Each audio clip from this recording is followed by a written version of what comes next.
projeto de reorganização do ensino da Secretaria da Educação do Estado de São Paulo, anunciado em setembro, gerou uma série de protestos de estudantes e pais.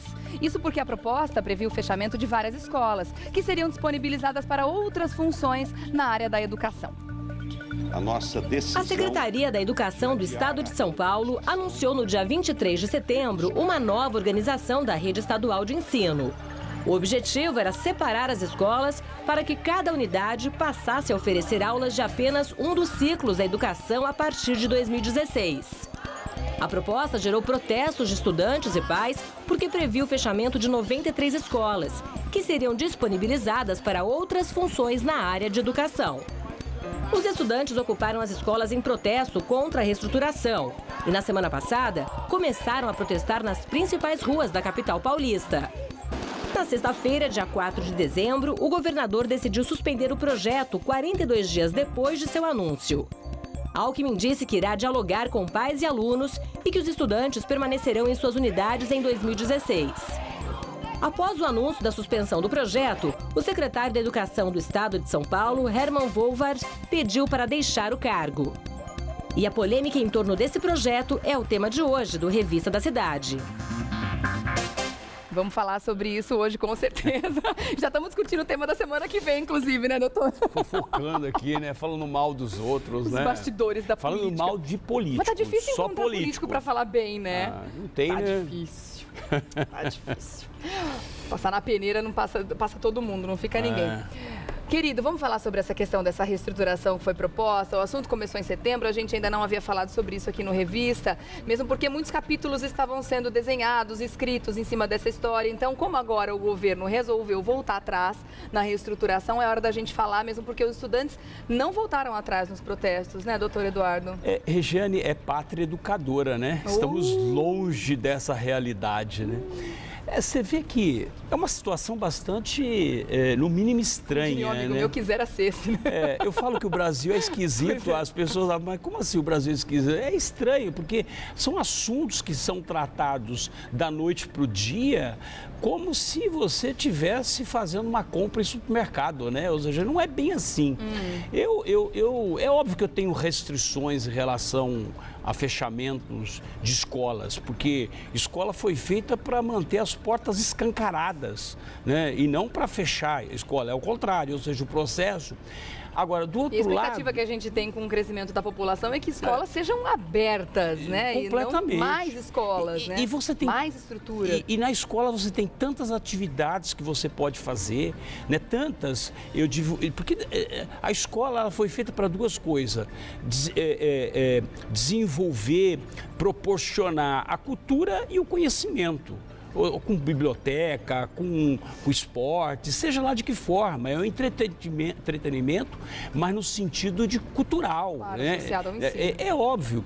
Então, é óbvio que eu acho que tem que ter uma reestruturação no ensino médio, no fundamental, é óbvio que tem que ter, né? Nós percebemos que chega num determinado patamar que você não tem mais o que fazer, a não ser você reestruturar, mas não esse tipo de reestruturação que o governador, que o próprio secretário, o ex-secretário de Educação... Que já pediu demissão. Que já pediu demissão, pediu demissão por uma única razão, porque, na verdade, ele deu um posicionamento que não recuaria, vem o chefe de gabinete, vai lá e diz o seguinte, não, nós vamos começar a dialogar. Ele foi autorizado, né? Fora que ele também ajudou a desenvolver um projeto que foi amplamente criticado e negado por todos os estudantes e pais, né? Então, que há necessidade dessa reestruturação, isso não tem a sombra de dúvida. Agora, só não pode fazer isso da noite para o dia. E o que é pior, propondo fechamento de escolas, né? Não é assim, então, tipo, esse é o 5, problema. 6 unidades. Eu não consigo acreditar que a gente tem quase 100 escolas obsoletas aqui em São Paulo. Eu não consigo acreditar nisso. Porque eu não tive acesso ao estudo, assim como a maioria dos estudantes também não teve.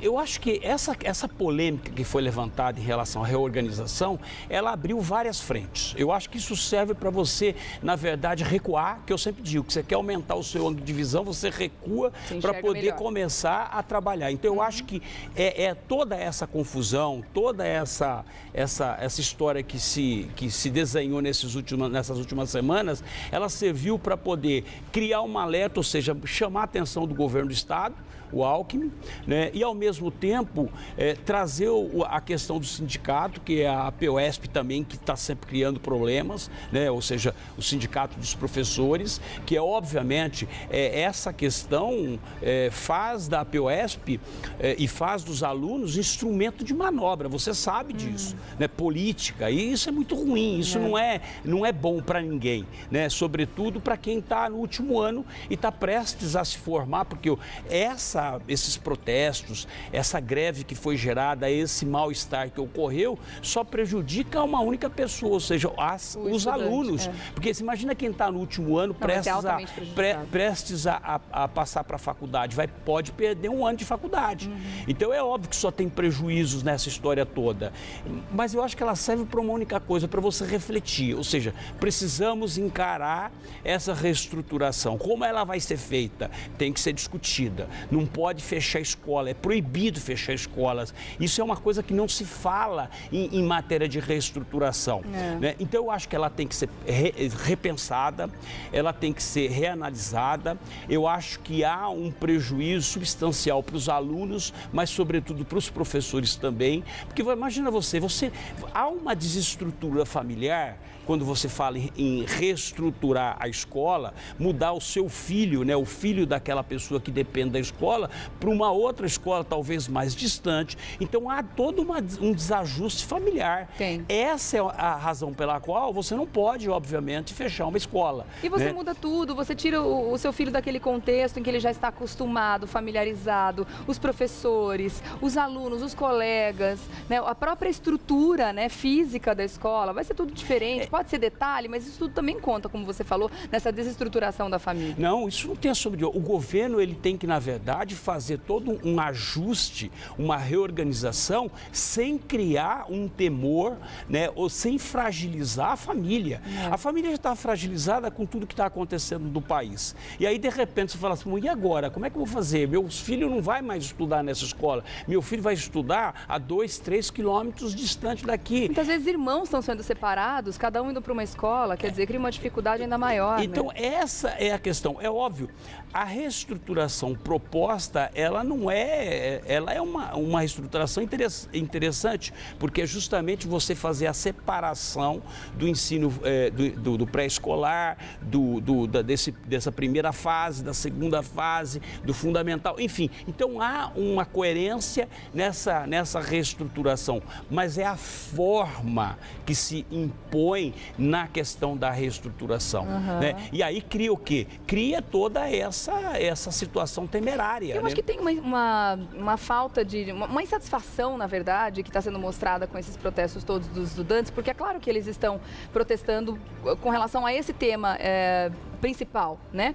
Mas imagina, de repente você já tem uma estrutura ruim de ensino, você já tem professores mal remunerados, gente trabalhando insatisfeita, uma estrutura física da escola que poderia ser muito melhor, com mais investimentos e tudo mais. Ainda vem uma notícia dessa, falou, pô, aí também já é demais, né? Então acho que mostra uma insatisfação também bem anterior a tudo isso, né? O brasileiro, ele já resiste a mudanças, já começa por aí, né?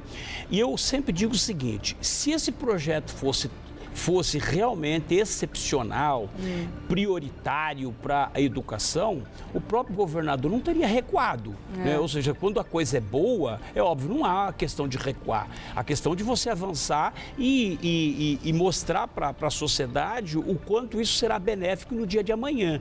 Né? Agora, o problema, o fato, você vê que o governador, ele recuou, ele suspendeu a reorganização para discutir com os alunos e com os pais em 2016, o que isso deveria ter sido feito anteriormente, porque você tem que ter um lapso temporal para você mudar as coisas. Precisa de muito tempo você não de conversa, pode simplesmente chegar lá e falar assim, olha, a partir de amanhã está tudo mudado.